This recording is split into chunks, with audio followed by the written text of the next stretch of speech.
Hey everyone, welcome back to Free Advice Friday with the one, the only, Dr. Brian Murphy. Yes. Yeah, I'm enjoying this so much. Yes, he is. He's been waiting for us for a while. So, all right, we appreciate all your questions. You've got several really great ones, so go ahead and continue to send us messages on Facebook or posts. So to get started, Brian, your first question, Dr. Murphy, excuse me, I'm sorry. He's my dad, so I can call him Brian every once in a while. So the first question is about CoolSculpting. What are your thoughts on CoolSculpting? I honestly don't know much about it, but wrapping yourself up in saran wrap and squeezing the water out of it, I don't know how that's going to help you lose weight. You know, that's pretty much what all these people do. Yep. They wrap you up in saran wrap and you get out and, oh my gosh, I lost 2 inches off my waist. Yeah, and leave a pool of water while you're leaving the room. So your body is 70% water. So if you're a 200-pound person, go in there and they wrap you up in saran wrap and put the rack to you and squeeze you to the bejesus, yeah, I can see where you lose 5 pounds. So, but you know, you drink a bunch of water, it's going to come right back. So. Yeah. You know, water weight in fat cells can be incredibly difference in weight. You know, you can wake up in the morning and go to Sonic, drink 4 Route 44 drinks, preferably diet, and you will gain 9 pounds until you go to the bathroom in the afternoon, and you'll lose 9 pounds. So your weight can change by 10 pounds a day easily. Mm-hmm. We actually have a lot of patients who come in here, and if we weigh them in the afternoon, they'll say, well, I was on the scale this morning and I was 5 pounds less. And, well, there's a reason for that. Yes, Isn't there? you drank fluid, Yeah. and your body gained the fluid back. Mm-hmm. I always like to weigh myself in the morning. It makes me feel good about myself. Let's go to the next question, please. Okay, the next question. When should I be concerned about a mole or a freckle? There's this rule I learned probably 40 years ago, and it was called the ABC rule, and I really like it. The A stands for asymmetry, and that means if you can cut a mole in half and one side doesn't look like the other, those are things that you need to be cautious of. B are borders, which means the borders are really irregular, not round and smooth. C is color. We like to see uniform color throughout the mole. It doesn't really matter how dark it is, how light it is, but just uniform color. Other colors within a mole that are really bad red flags are red, white, and blue. So if you see red, white, and blue in a mole that's got some brown to it, that's typically very bad. That's really highly suspicious of melanoma.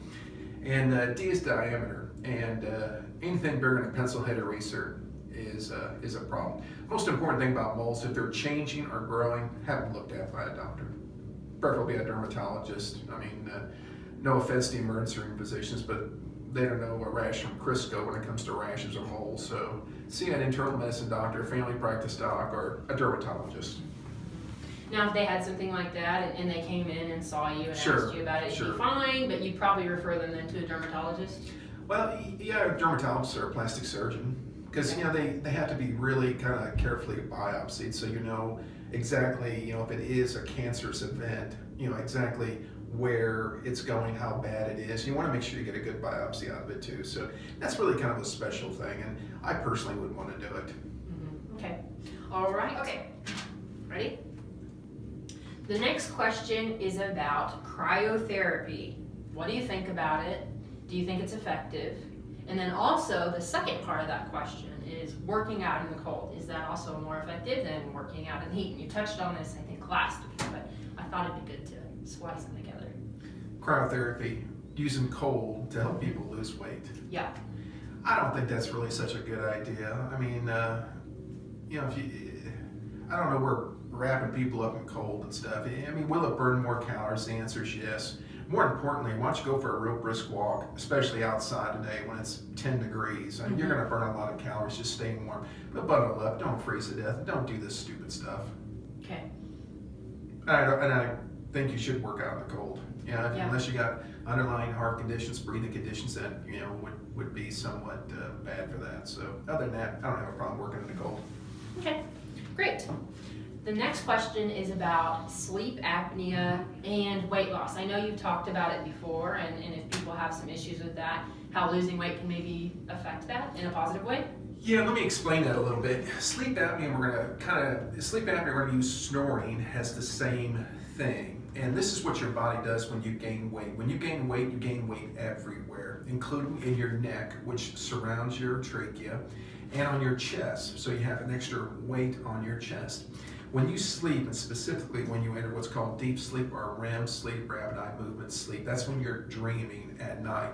You are so relaxed that you could literally go up and stick your fingers in a person's mouth and they would not gag. They have no reflexes. You are completely at rest.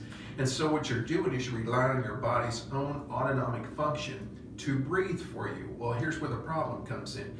You got a big, thick neck from too much weight, and you got too much fat on your chest, and it's literally collapsing it, and your body struggles to take a deep breath.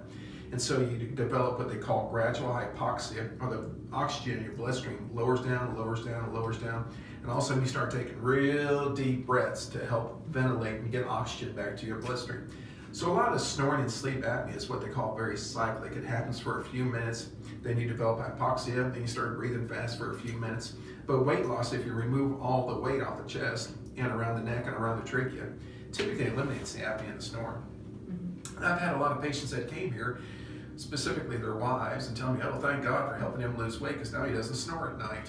So there's a lot of good things to losing weight along those lines.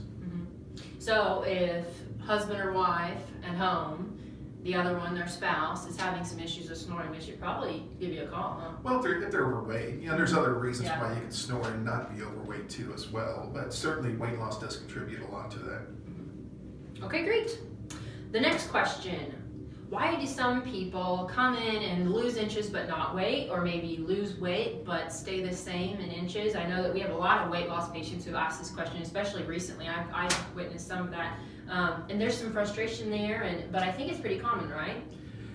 Well, in a medical sense, it's a two-part answer to the question. Medically speaking, like we touched on earlier, is water weight, water loss. And so people can come in and have lost inches, but all of a sudden, their weight's up 5 pounds.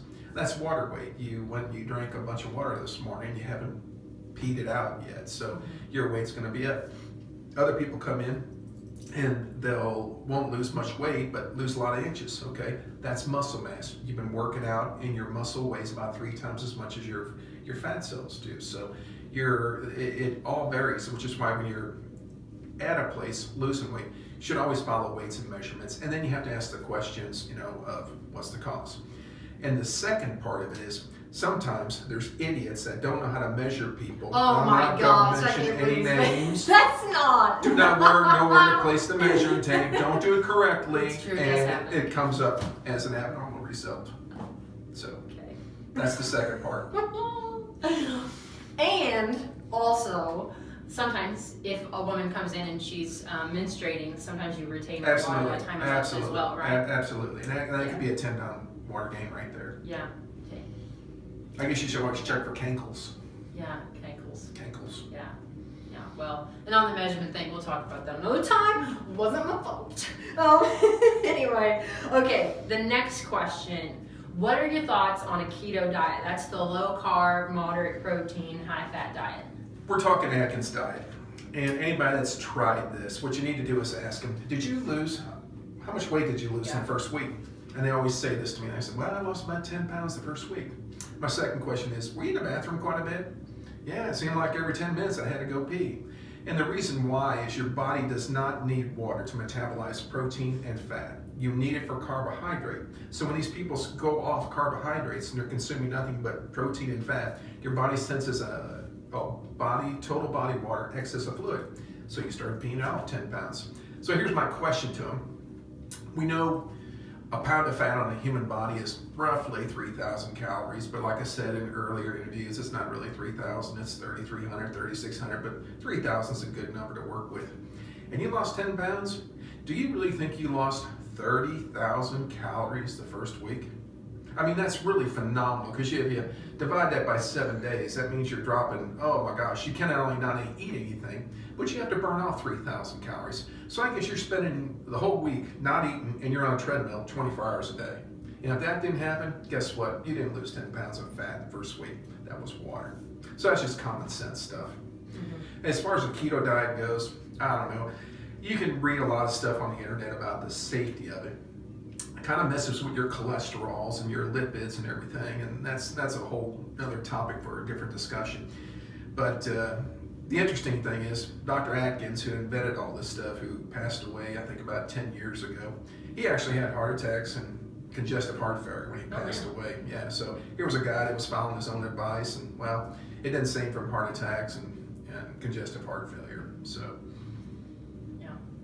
So, oh, go ahead. No, that's really all I wanted to say about it. But mostly just really. Anybody 250 pounds when he died. Oh, did he really? Yeah. Dang. Yeah, so I guess he wasn't following his own advice, much like a lot of doctors. Yeah. Yeah. Well, and I think really mostly if you're just, watching what you're consuming in general, you'll like you said, you'll probably experience some water retention loss or whatever that might be, but also, really the calories is a big thing. And you've talked specifically about. Well, we get back to the whole thing. Calories you take in, calories you burn. And if you have a gram of carbohydrate, that's 3.8 calories. A gram of protein, once again, doesn't matter if it's beef, chicken, pork, it is 4 calories per gram. Fat is 9. Doesn't matter if it's olive oil or lard. Calories are the same, it's 9 calories per gram. So if you look at that, your fat is almost 3 times as many calories as a carbohydrate. So why do you want to be going eating fat? You're just packing on the calories. Stop. So, I think a good balanced diet is roughly probably 40% carbohydrate, 40% protein, 10 to 20% fat, and I'm very happy with that right there. So. Okay. All right. The last question for today. There was an individual who sent us a message and said they were diagnosed with a thyroid disorder, and they wanted to know if that makes it harder to lose weight, what your suggestions are if you've been diagnosed with a thyroid disorder and you're trying to lose weight. What do you do? Well, the thyroid disorder, it's probably an underacting thyroid disorder, because the overacting ones like Graves' disease, those people actually typically lose weight for a crazy reason, is that their heart rate accelerates, their body temperature accelerates, they have excessive sweating, and so their metabolism's revved up. The low thyroid condition, which is really common, and a lot of doctors get crazy about, a TSH of 5 or 10 or 15. You're not hypothyroid at that point. I'm looking for stuff that's in its 50 and 60 range. I do know a doctor one time who had to have his thyroid removed, and his TSH got up to about 300 before he had to go do some chemo, and he didn't gain an ounce. So he felt bad, but he didn't gain an ounce. So I don't think low thyroid conditions in general really have a whole lot to do with weight.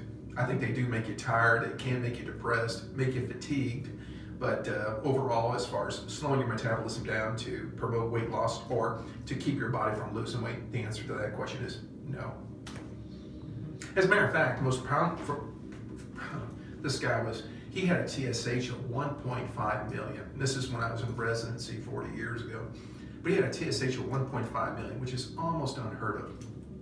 And he came into my clinic, and it was a summer day, 90 degrees outside, wearing a trench coat. And he wasn't that old. I think he was about 35, and he looked about 60. And so he was very profoundly hypothyroid, the worst I've ever seen or even heard of, and he wasn't overweight at all. So I just don't think thyroid is a factor in that. And the interesting thing is, once I started on thyroid hormone, I saw him about 6 weeks later, and I didn't even recognize him walking down the hall. It was really, really interesting. Wow. So no, I don't think low thyroid conditions really contribute that much to inability to lose weight. All right. Well, that is all the questions. Very good. Yeah, so all right, well, thank you so much again for tuning in. Be sure to share this video with all your friends, and go ahead and keep on posting those questions, and we're having a good time, aren't we? He's loving it. Loving it. Yes. So See you next Friday. Yeah, we'll see you next Friday. Have a great week.